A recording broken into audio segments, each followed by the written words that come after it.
I'm back here at Waterworks Park fishing the pond. This time I'm at the other side. Seeing some turtles, seeing lots of little fish jumping. Saw a couple bigger carp swirling around the surface. Looking like a good day. It's hot as hell out already, so I'm trying to stay in the shade. I'm gonna do something different for you guys today. I'm gonna show you what I use for carp fishing. I'm gonna show you my rods, my rig. But yeah, so I pretty much just want to show that you don't need to break the bank to go carp fishing. They're big, strong fighting fish, but you can literally catch them on light gear and not have to buy a whole new setup. Like, you can just use your walleye rod setup, you can use your bass setup, whatever the heck you use. It doesn't matter what it is, just freaking use it for carp. It's not a big deal.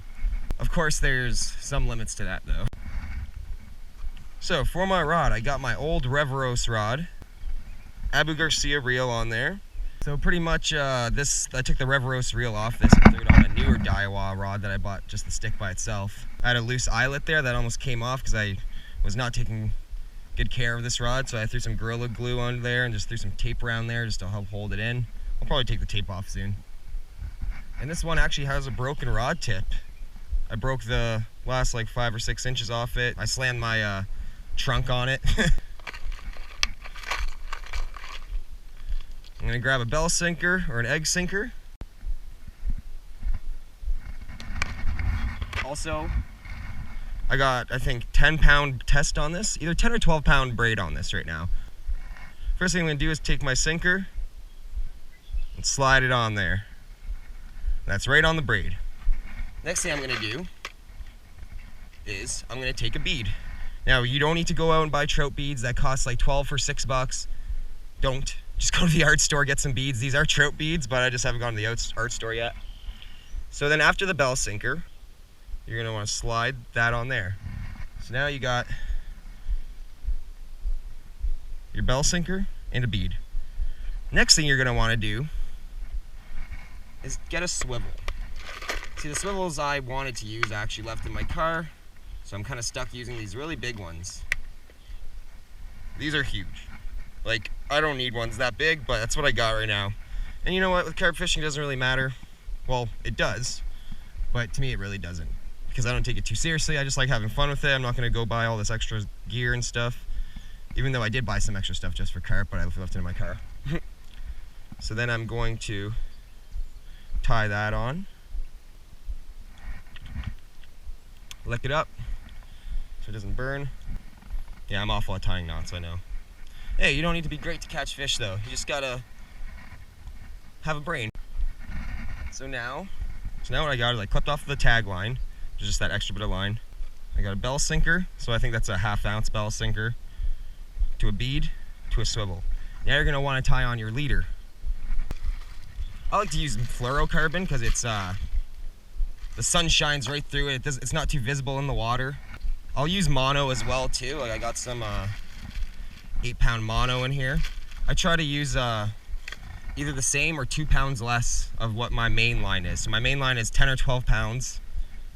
And so I'm gonna have 10 or 8-pound fluorocarbon leader. And this is gonna help big time. The fish aren't gonna see your line underwater. Oh, this actually feels a little bit rough. It's pretty old. I brought some older ones down. So what we got here? We got some 8-pound stren. Before throwing it on, I always run my hand down. Make sure there's not any major nicks in there. Well, it feels pretty good. Like, honestly, if you feel anything but the smooth line, you shouldn't really use that section. I don't really care right now. But yeah, this feels pretty good though. So now you will tie that onto your swivel using a fisherman's knot. So now I got that tied on there.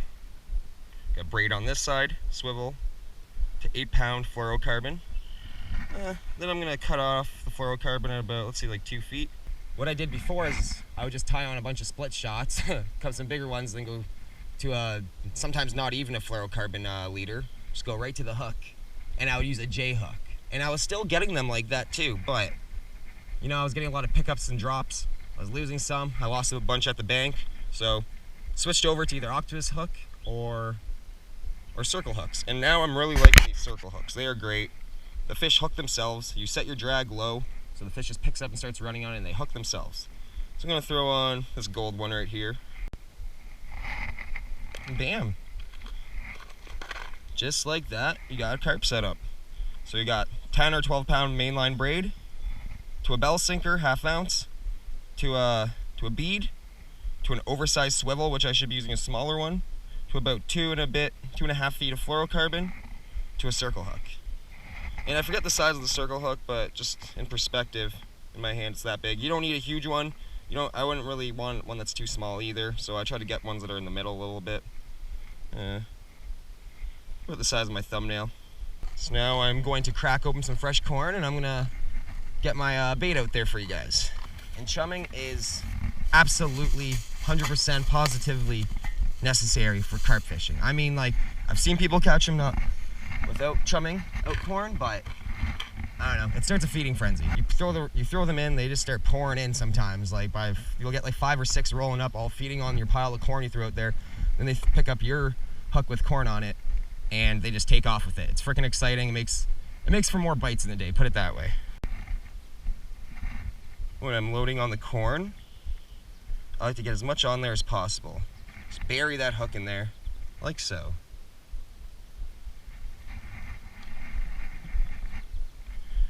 There we go.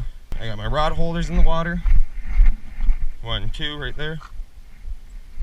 Make sure my drag is set low. So right now I got it kind of tight, like that's probably how I would have it once the carp takes it, just so it can still run around with it and I don't end up ripping the hook out of its mouth. That's what'll happen when you have it too tight. Every time that fish tugs and whips its head around, and it's ripping the hole where the hook is in its mouth bigger every time. And it's just increasing the chance of it popping out. And especially the more often they do it, the more chance it is popping out too. So I like to have it so the carp can just swim with it. And that way it's not ripping the hole bigger. So I'll actually turn it down so it's easy. The carp can easily just pick it up and run with it. And when they run with it, it should be able to hook themselves. All right, so now I'm gonna get my first rod out there. Actually, it was a bit too far because I want to be able to chum corn and get still near where I casted to. So now I got this corn from the other day. Just gonna bomb that out there. Bam! See, that's nowhere near where I casted, but I'll just cast my next rod over there. One of the very fun things about fishing for carp is that you are legally allowed to use 3 rods at once, as long as it's organic plant-based bait. So I'll just use corn. You can use bread as well, like people buy the Wonder Bread, and they take the crust off and they roll it up into a ball around the hook, and they'll throw that out too. I guess that counts too. I'm not sure if the store-bought bait counts. Like, you can get those like carp bait chunks that kind of feel like Play-Doh. I actually don't know because I have no desire to use that stuff. It's like 10 bucks a bag. Screw that. I'd rather buy corn, and you can get 2 for like $1.25 at the dollar store, 2 cans of it. And you can chum a bunch out. You can buy a couple extra cans, and just to make sure you really get a lot of food out there for the fish, to get out as many as you can. Another good reason why to chum a lot of corn is that sometimes there'll be lots of little carp around and a few big ones in the hole that you're fishing. Those small ones are very, very aggressive, and they'll always come and take your bait first. So yeah, it's just a lot better to fish with corn as opposed to all that store-bought crap. I find, like, if anything, don't buy the store-bought stuff.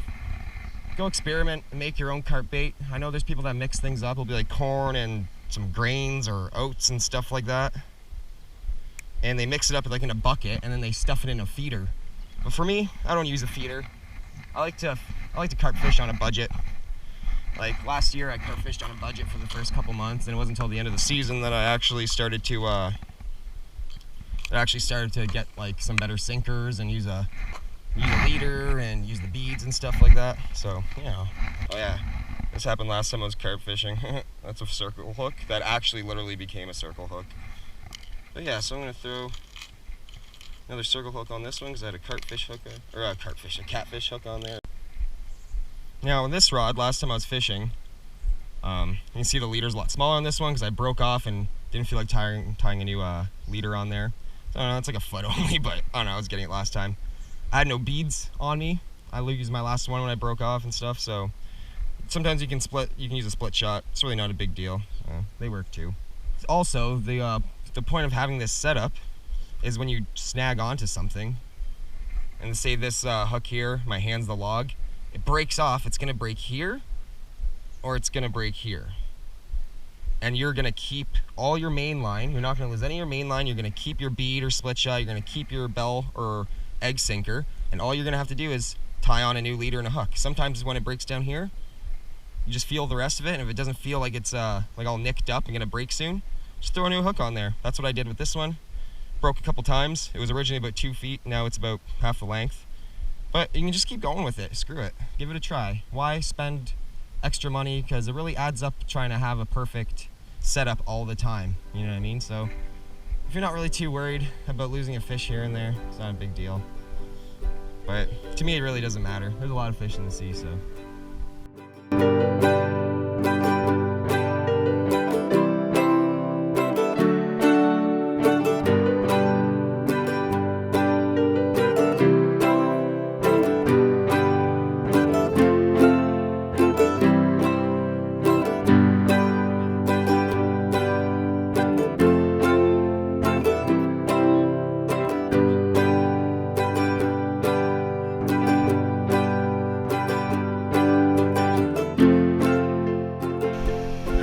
I decided to come down here instead. There's some fish jumping. This is where Kettle Creek hits one of the waterfall dam culvert thingies in Waterworks Park in St. Thomas. I'm gonna try here. I came over here because it's shadier. I was already dying and getting cooked out there, so yeah. I'm gonna cast my rods out. Got all 3 ready to go now, and I'm gonna freaking fish. Oh, they're just jumping everywhere.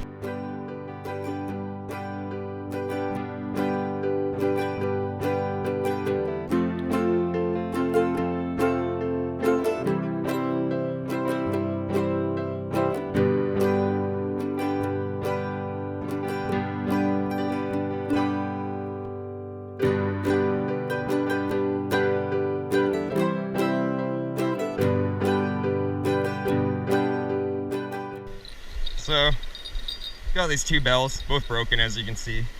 But I'm definitely gonna have to throw these bells on because that last one hit. I couldn't even hear it take it.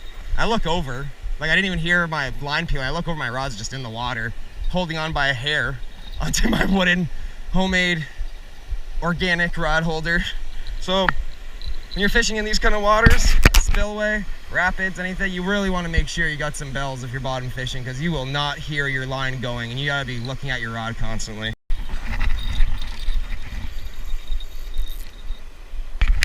God, I thought I was recording there and I wasn't. Maybe I wasn't turned off, but there's number 2. This one just ran with it. I know people say carp are whoa. Wow, I've never caught one that looked like that before. I don't know if this is a mirror, but look at these scales down here. I don't think I've ever seen that on a carp before. That is so cool. If you've seen that before, let me know. That's freaking cool. Weird looking dark one. Something little. Yeah. He like picked it up so gently. Yeah. Oh, what? Bullhead. That's why. I should have known just by the way it was tapping on it. The camera, I film all my fishes, all the fish I catch, and I post videos onto my YouTube channel of me coming down and fishing. I knew you had a YouTube channel. Here, this is it right here. What's your YouTube channel? Heavy 2 Hands Outdoors. I think I've seen you before. See this one, the last one I posted is actually here. See, we're standing in the same spot. That's exactly where we're standing right now. Nice. I think I've seen you before. Fishing down here? Yeah, I've been here a few times this year. It's crazy to know that now when you post this video, we'll all be in it. Yeah, you're actually in the video right now. Yeah, check it out. Who's Daniel? Nice to meet you. My name's also Daniel. What's your name? Elijah. Elijah, nice to meet you. And you? Tristan. Tristan, and you? Is that your brother? Aiden? Yeah. Right on. You guys brothers? Yeah. And you guys are brothers. Us two and us two. So what I'll do is I'll cast it out somewhere like that with the corn on there. And I'll make sure this drag is set low so when the fish takes it, it can just pull it. That way my rod doesn't get ripped in the water But also it if it's really tight, the fish will feel the resistance and it might just drop the hook because it realizes there's something on there. And then since I casted there, I'll grab some corn, throw some in my hand just like that, throw it where I casted to, and then all the fish smell it and they come in and start picking up all the corn, and eventually they'll pick up mine with the hook on it. That's smart. I know, right? It's a good idea. It works, it's very effective. See, with worms though, worms are expensive. You can chum worms. I don't even know if it's actually legal. I don't know if you're allowed to actually chum worms because they're not plant-based. But if you do chum worms, you're throwing away like $5 every time. With corn, you get like 2 cans for $1.50 at the dollar store, and it lasts like all day and stuff. Chum worm. Chumming just means you're throwing out bait. And like so you're throwing out like what I did with the corn there, so all the fish helps bring them all in. I thought it meant like when you cut the worms, because that's what we're doing so we save money. Yeah, exactly. Chumming, yeah, that's what you want to be doing too, because if it's too long, the fish just rip off the chunks and they don't get hooked either, right? Something on there? Yep. Who wants to catch this one? You want? Here we go.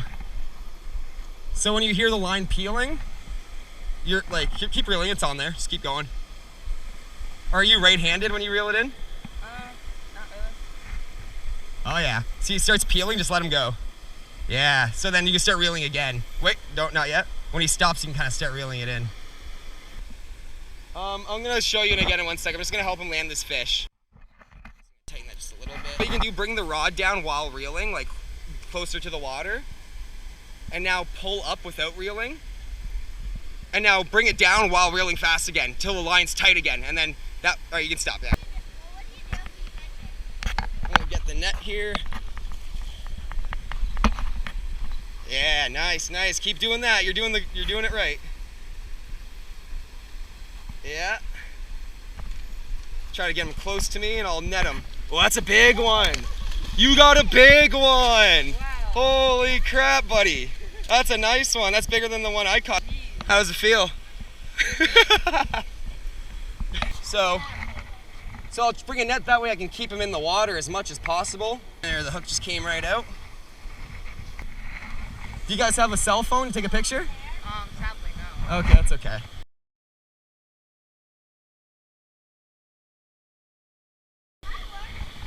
Well, you're gonna be in the YouTube video, so if you guys want to check it out after when I post it, you guys will all be in there. So I'll put it down for a sec. When you're holding it up, this is how you're gonna want to do it. Can I feel it? Yeah, go ahead. Look how cool it looks there and stuff, and you're gonna lift it up like that, okay? But I'm gonna let it just get some fresh air in the water again. Oh, fresh water. Yeah, fresh water. To the fish, it's like air. Make sure you hold its tail really tight. Just like this? Yeah. Now face me. Really tight. Oh. It's okay. Slimy. Good catch, man. You did good reeling that thing in. Yeah. Good job. Thanks. Next time, one of the other guys can reel in the next one. So can you help me with that? Sure. Was that the biggest fish you ever caught? Yeah. It looked to be like 10 pounds. If anyone ever asks, just say you caught a 10-pound carp down here. So Elijah, right? All right, here for the video. Oh, here, it's okay. You can just throw that in the water. Nice to meet you, Elijah.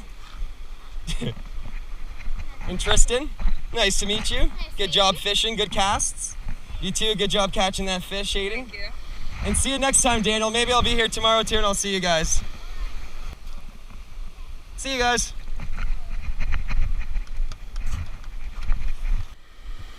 Well, that's a wrap for today. Interesting day. Ate some friends. Taught some kids how to fish. Got a kid to catch his first ever carp. It was actually the biggest one of the day too. So that was pretty cool. Yeah, I hope you liked the video. And have another one up soon, hopefully.